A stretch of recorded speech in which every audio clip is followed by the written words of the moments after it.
안녕하세요. 이라키 목사입니다.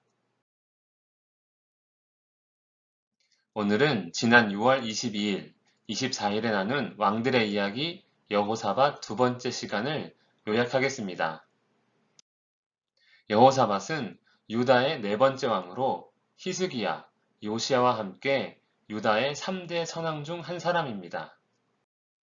그는 이스라엘 아하방 제4년에 유다의 왕이 되었고 25년간 통치합니다. 여호사밧은 하나님께서 심히 진노하시는 아합과 사돈을 맺었습니다. 뿐만 아니라 아합의 전쟁에 연합하여 함께 참전합니다. 이로 인해 하나님은 여호사밧을 책망하십니다. 왕이 악한 자를 돕고 여호와를 미워하는 자들을 사랑하는 것이 옳으니까. 그러므로 여호와께로부터 진노하심이 왕에게 임하리이다. 하나님의 책망을 들은 여호사밧, 그는 어떻게 했습니까? 여호사밧이 예루살렘에 살더니 다시 나가서 브엘세바에서부터 에브라임 산지까지 민간에 두루 다니며 그들을 그들의 조상들의 하나님 여호와께로 돌아오게 하고, 그러한 표현은 없지만 그의 행동으로 볼 때 그는 분명히 하나님의 책망 앞에서 자신의 잘못을 깨닫고 회개한 것 같습니다. 유다 백성을 하나님께로 돌아오게 하려는 여호사밧은 유다의 각 도시마다 재판관을 세웁니다. 그리고 재판관들에게 당부합니다. 너희가 재판하는 것이 사람을 위하여 할 것인지 여호와를 위하여 할 것인지를 잘 살피라.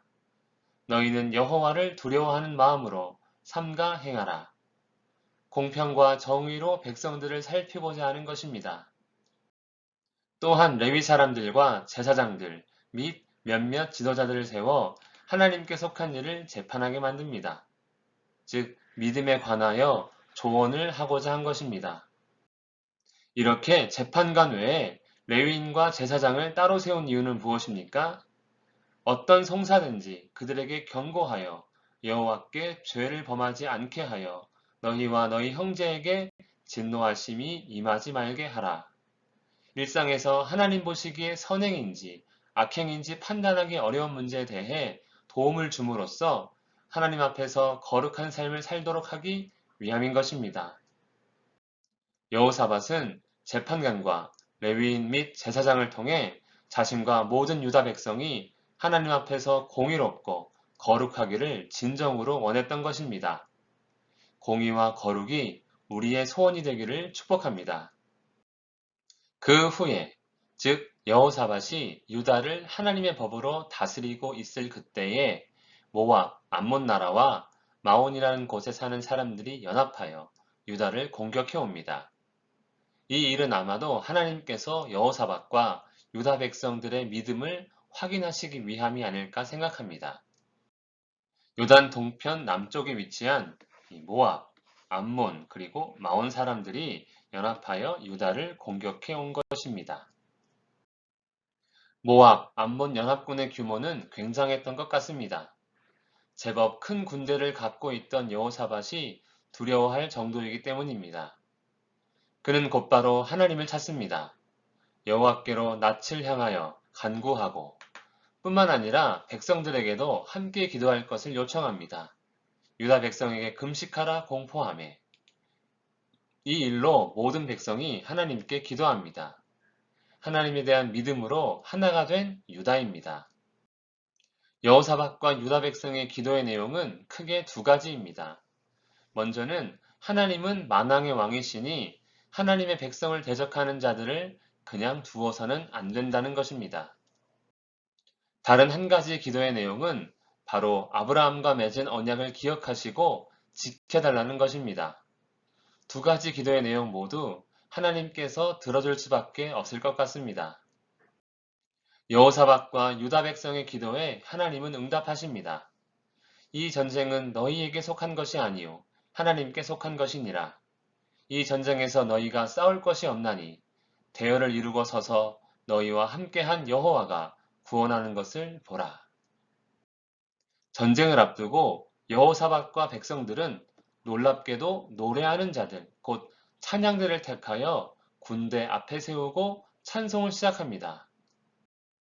찬양대의 노래와 찬송이 시작될 때 여호와께서 복병을 두어 유다를 치러 온 암몬 자손과 모압과 세일산 주민들을 치게 하심으로 그들이 패하였으니 곧 암몬과 모압 자손이 일어나 세일산 주민들을 쳐서 진멸하고 세일 주민들을 멸한 후에는 그들이 서로 쳐 죽였더라.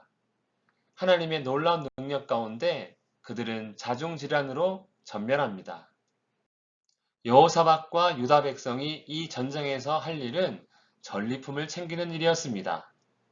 모압, 암몬, 마온 연합군의 규모가 얼마나 컸는지 3일 동안이나 전리품을 가져가야 했습니다. 그리고 4일째 그들은 골짜기에서 하나님을 찬송합니다. 골짜기 이름은 브라가 골짜기, 찬송 골짜기입니다. 이 전쟁 소식을 이방의 모든 나라가 듣고 하나님을 두려워합니다. 여호사밧의 유다는 누구도 넘보지 못하는 나라가 된 것입니다. 이렇게 될 수 있었던 것은 여호사밧의 회개를 시작으로 그가 공의와 거룩에 힘썼으며 위기에서도 믿음 가운데 하나님만을 의지했기 때문입니다. 강성한 유다. 그 비결은 세상의 방법, 곧 경제력이나 군사력이 아니었습니다. 그것은 바로 하나님의 뜻대로 순종하기 위한 믿음이었습니다. 이것은 오늘 우리도 마찬가지입니다. 믿음 가운데 공의롭고 거룩함으로 사는 우리가 되기를 축복합니다. 기도하겠습니다. 살아계신 하나님 아버지, 우리가 항상 주의 말씀을 들으며 우리의 부족함을 내려놓고 우리의 잘못된 것을 회개하며 공의와 거룩 가운데 항상 하나님만을 의지할 수 있도록 믿음을 더하여 주시옵소서. 예수님 이름으로 기도합니다. 아멘.